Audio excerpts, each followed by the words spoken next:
Olá, meus amigos, olá, minhas amigas do Legislação Integrada. Aqui quem fala é o professor Bruno Valente. Nossa conversa de hoje é sobre o informativo de número 1173 do STF. Antes de começar aquele convite, se inscreve no nosso canal, seja no Spotify, Deezer, Apple Podcasts, Google Podcasts ou no YouTube, e ativa o sininho para ficar sabendo sempre que tiver conteúdo. Nos segue também no Instagram, @legislação_integrada, onde todo dia tem novidade. E não deixe de curtir, de compartilhar com aquele amigo que tem interesse nesse tipo de conteúdo, nem de deixar aquele like e nos avaliar também com 5 estrelas no Spotify. Tudo isso ajuda demais, fortalece esse projeto e eu lhe serei eternamente grato. Então, sem mais delongas, vamos para o primeiro julgado de hoje. O primeiro julgado foi inserido na Lei Complementar 75, que é a lei orgânica do Ministério Público da União, e o destaque ficou da seguinte forma: é inconstitucional por usurpar a competência da União para dispor sobre normas gerais de organização do Ministério Público e por afrontar o princípio da isonomia. Lei complementar estadual que fixa o tempo de serviço público geral como critério de desempate para a promoção por antiguidade ou por merecimento de membros do Ministério Público local. A lei impugnada é do Estado do Pará. É a Lei Complementar 57 de 2006, que trata sobre o Ministério Público do Estado paraense. E, basicamente, ele traz que o critério de desempate na antiguidade seria, primeiro, o membro mais antigo na carreira, depois, o que tiver mais tempo de serviço público, e, em terceiro lugar, a idade, o mais idoso teria prioridade. Gente, esse segundo ponto do tempo de serviço público, ele é inconstitucional. Isso aqui, gente, não é uma exclusividade da Lei Orgânica do Ministério Público do Pará, não. Por exemplo, a Lei Orgânica da Defensoria Pública também traz uma previsão idêntica, também foi afastada recentemente, e também várias leis de outros estados, tanto leis de Defensoria Pública, quanto de MP, quanto de magistratura. E por que esse tipo de previsão é inconstitucional? Gente, fundamentos centrais: a usurpação da competência da União para tratar sobre normas gerais acerca do tema e também a afronta do princípio da isonomia. Por que princípio da isonomia? Porque isso aqui acaba trazendo uma situação de privilégio em relação àquela pessoa que trabalhou no serviço público, em relação àquele que trabalhou na iniciativa privada. Então, muito cuidado, tá, gente? Também trouxe aqui julgados sobre outros critérios que algumas leis estaduais adotaram e que também foram considerados inconstitucionais. Como, por exemplo, teve uma lei lá do estado de Minas Gerais que ela trouxe o critério de desempate, o número de filhos. Então, quem tem mais filhos é mais antigo na carreira. E aí também foi considerado inconstitucional. Naquele caso, era uma legislação acerca do Ministério Público do Estado de Minas, também inconstitucional. Então, como é que ficou o destaque? É inconstitucional, lei complementar estadual que fixa o tempo de serviço público em geral como critério de desempate para a promoção por antiguidade ou por merecimento de membros do Ministério Público local. Quais são os fundamentos? Usurpação da competência da União para dispor sobre normas gerais de organização do Ministério Público e afronta ao princípio da isonomia. Seguindo em frente, próximo julgado foi inserido na Lei Complementar 87, Lei Candir, que trata sobre o ICMS, e o destaque ficou da seguinte forma: é constitucional lei estadual que prevê a cassação da inscrição no cadastro de contribuintes do ICMS de empresas que comercializem mercadorias produzidas mediante o uso de trabalho escravo ou em condições análogas a ele, desde que haja demonstração do dolo ou da culpa dos sócios empresários quanto ao conhecimento ou à suspeita dessa condição em processo administrativo no qual sejam observados os princípios do contraditório e da ampla defesa. O dispositivo aqui impugnado é a Lei 14.946 de 2013 do Estado de São Paulo, que ela prevê a cassação da inscrição do contribuinte no cadastro do ICMS, caso esse estabelecimento comercial comercialize produto cuja fabricação envolva redução de pessoa à condição análoga à escravidão. E basta demonstrar esse trabalho escravo em qualquer etapa da cadeia produtiva. E aí, gente, essa lei também traz que essa exclusão se dá pelo prazo de 10 anos. Beleza, essa lei é constitucional? Gente, ela é, não é?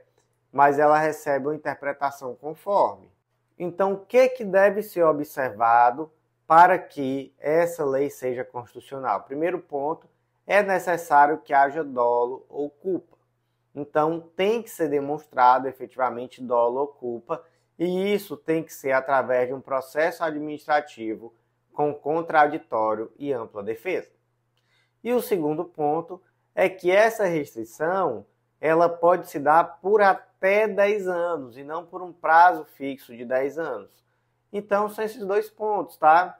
É possível essa exclusão dessa empresa do cadastro do ICMS em virtude de ela estar vendendo um produto que em algum momento da cadeia produtiva foi feito por meio de trabalho escravo, é possível. Mas aí temos esses dois pontos, né? Tem que demonstrar o dolo ou culpa.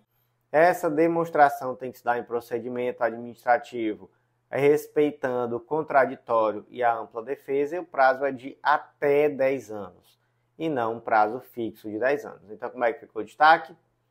É constitucional, lei estadual que prevê a cassação da inscrição no cadastro de contribuintes do ICMS de empresas que comercializem mercadorias produzidas mediante o uso de trabalho escravo ou em condições análogas a ele, desde que haja demonstração do dolo ou da culpa dos sócios empresários quanto ao conhecimento ou à suspeita dessa situação em processo administrativo no qual sejam observados os princípios do contraditório e da ampla defesa. Próximo julgado foi inserido na Constituição Federal, destaque da seguinte forma: é constitucional por não apresentar vício de iniciativa e está em conformidade com a competência legislativa concorrente dos Estados para dispor sobre a proteção e defesa da saúde, lei estadual de origem parlamentar que prevê a distribuição gratuita pelo SUS de análogos de insulina a portadores de diabetes. Qual é o dispositivo aqui impugnado? Gente, é a lei de número 17.110 de 2017, lá do estado de Santa Catarina. Ela trata sobre a distribuição gratuita pelo SUS de análogos de insulina a portadores de diabetes. Quando a insulina convencional ela não for suficiente para a condição dessa pessoa e isso estiver comprovado em atestado médico de especialista. E aí vem a pergunta, não é? Essa lei é constitucional? Gente, sim. Quais são os fundamentos? Não existe vício de iniciativa. Se trata de uma competência legislativa concorrente entre os Estados e a União para tratar sobre matéria de proteção e defesa à saúde. Inexiste também afronta à vedação de criação de benefício de seguridade social sem fonte de custeio. E também nós temos aqui uma concretização do direito fundamental à saúde. Então vamos ponto por ponto. Por que não invadiu a competência privativa do chefe do Poder Executivo na iniciativa dessa lei? Porque essa lei, gente, não altera a estrutura ou organização da administração pública, não cria novos órgãos ou atribuições administrativas e também não regula o regime jurídico dos servidores públicos. Então, não temos aqui uma iniciativa privativa. Segundo ponto, não é? Temos uma competência legislativa concorrente em matéria de saúde. Isso significa que cabe à União legislar sobre a matéria geral e os estados eles podem legislar naquilo que lhes é específico. E aqui nesse tema, nós temos uma situação que atende à necessidade local, então nenhum problema também. Terceiro ponto, não se criou um novo benefício de seguridade social E dessa forma, se não há um novo benefício, não há necessidade de demonstração da fonte de custeio adicional. Na verdade, a única coisa que essa lei trouxe foi que há um medicamento que será obrigatoriamente fornecido àquelas pessoas que não puderem utilizar a insulina convencional. Então, não é um novo benefício de Seguridade Social, né? Então, somente aqui um alargamento da proteção dentro daquilo que já existe. Simplesmente se deixa claro que aquele medicamento que seja necessário à vida da pessoa, ele terá que ser fornecido. E por último, né, nós temos uma concretização do direito fundamental à saúde. Eu acho que esse ponto é o mais claro de todos. Né? Se trata de medicamento que é vital para a vida dessas pessoas. Então, gente, como é que ficou o destaque?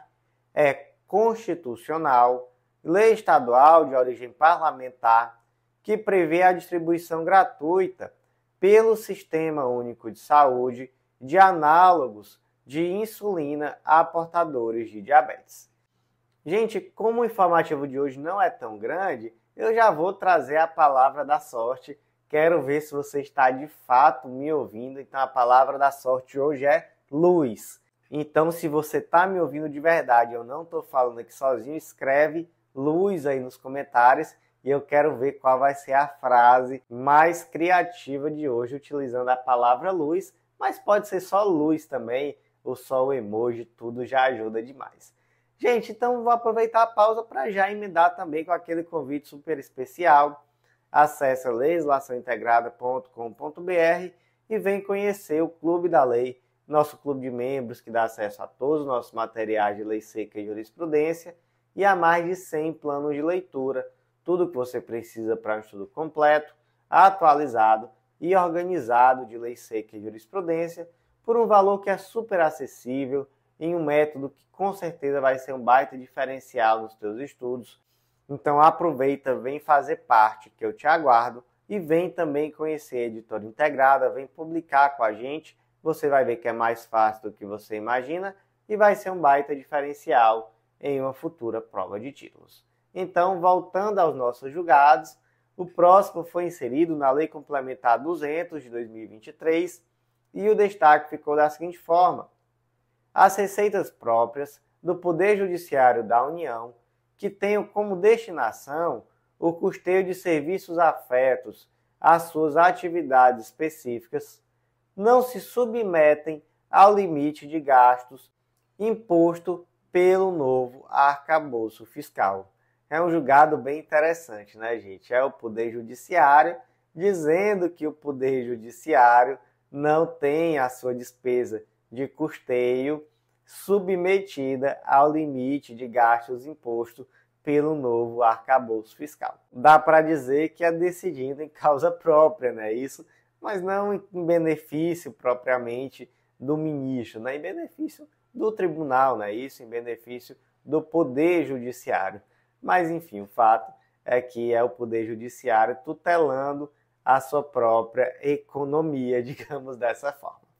E qual era a discussão? A discussão aqui é porque o novo arcabouço fiscal, ele trouxe de forma expressa diversas despesas que não estão condicionadas ao limite de gastos. Dentre elas, me dá só um exemplo. Gente, um exemplo, as receitas próprias de universidades públicas, essas daí, elas não estão submetidas ao novo arcabouço fiscal, ao limite de gastos, né, que está ali previsto.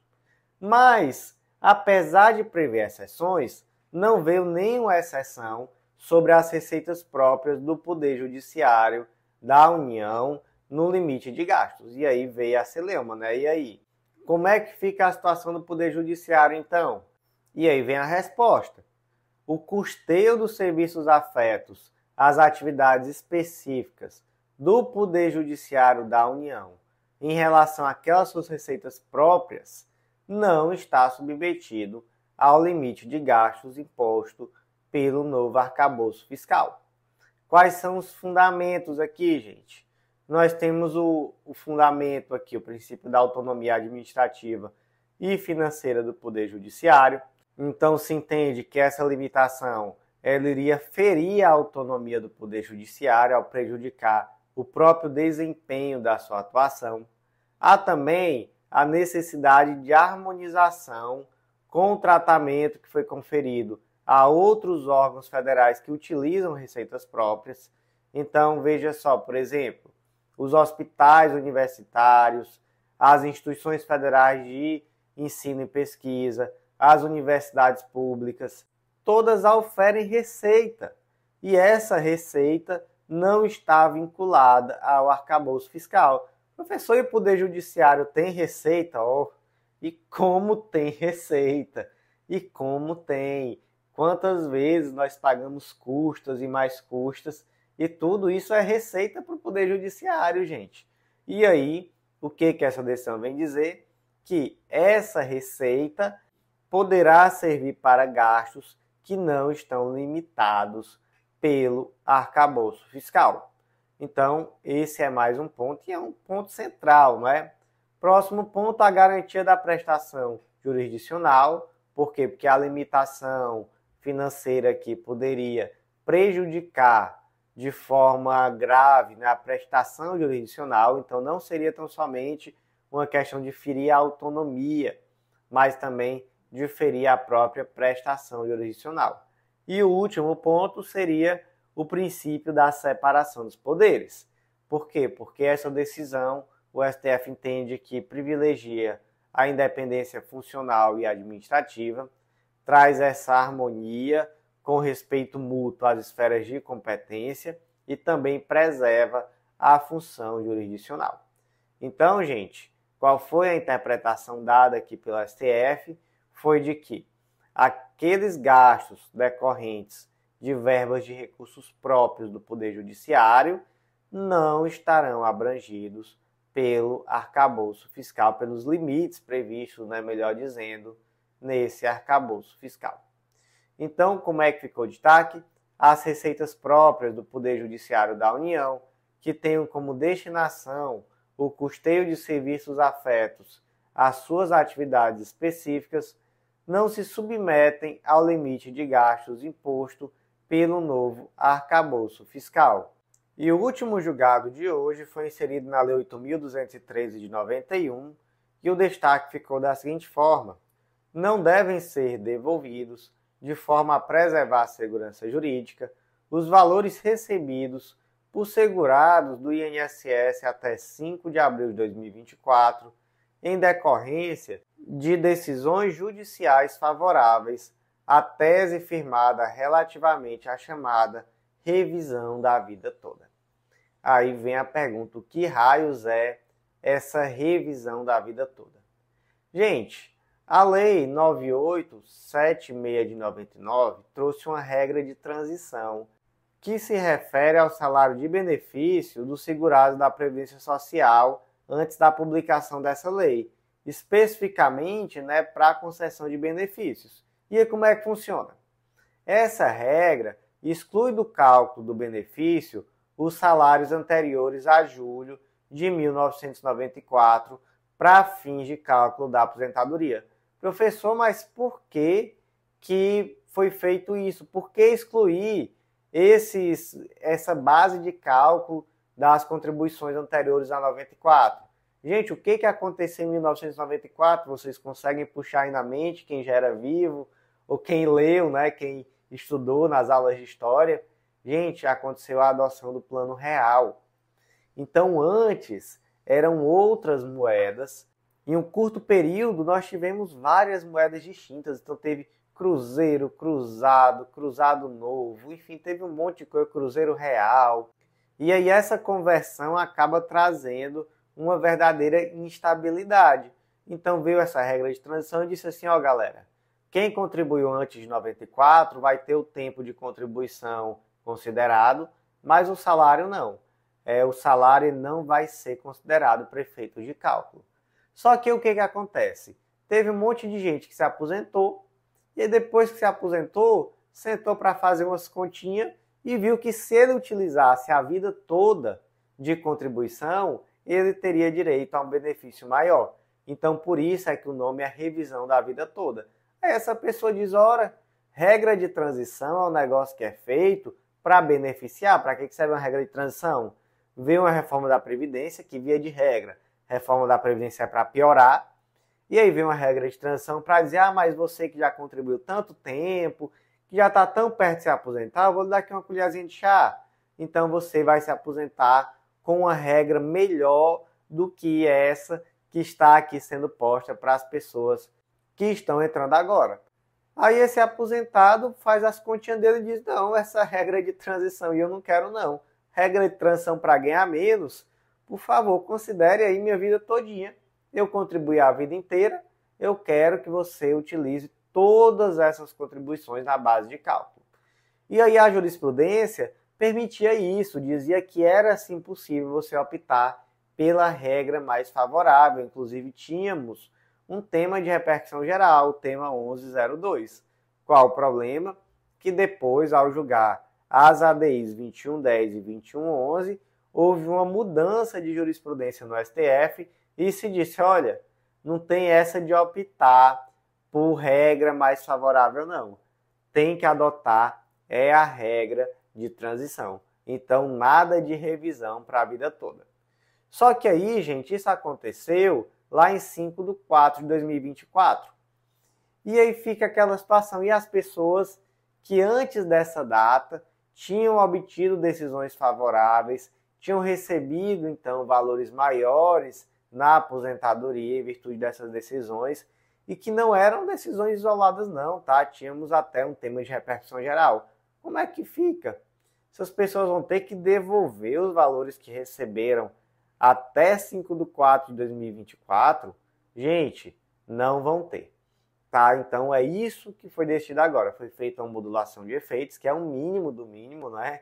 Diga-se de passagem, para dizer que essas pessoas elas não vão precisar devolver os valores que receberam e que elas também não vão ter que pagar honorários subcomerciais, custos, perícias, enfim, nada disso em virtude de perderem essas ações. Mas aí ainda vem uma exceção da modulação. Professor, e aquela pessoa que já fez foi devolver o valor? Aí, infelizmente, essa pessoa não vai ter de volta o valor que devolveu. Também consolidou essa situação. E se tiver pago honorários, custas, também mesma coisa. Então, é uma modulação que é o mínimo do mínimo, né, gente? Isso aqui, imagina a pessoa que recebeu um valor a maior por uma decisão que era justa, não é, do STF, que inclusive tinha tese de repercussão geral nesse sentido, e aí a pessoa amparada em uma expectativa completamente plausível, em uma tese qualificada, ela recebeu um valor a mais por um período e depois ela vai ter que devolver em virtude de uma mudança jurisprudencial, então realmente isso daí seria o caos, não é? Aí o STF vem modular o efeito para diminuir a gravidade dessa decisão, que já foi gravemente incoerente, né? Diga-se de passagem, eu não sou muito de trazer opinião sobre julgado, mas essa aqui eu posso dizer que é gravemente incoerente, até porque eu acho que pouca gente vai discordar de mim. Mas é isso, tá, gente? Houve uma modulação de efeitos agora, então quem receber um valor a maior até 5/4/2024 não vai precisar devolver. Então, como é que ficou o destaque? Não devem ser devolvidos, de forma a preservar a segurança jurídica, os valores recebidos por segurados do INSS até 5 de abril de 2024, em decorrência de decisões judiciais favoráveis à tese firmada relativamente à chamada revisão da vida toda. E, meus amigos, por hoje foi isso. Deixa aquele like, deixa aquela palavra mágica lá nos comentários, ou mesmo aquele comentário dizendo o que você achou.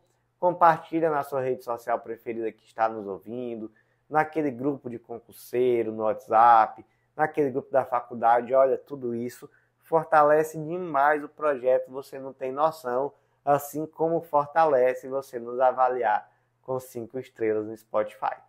Então, por hoje foi isso. Eu agradeço muito a você que ouviu até o final e até a próxima.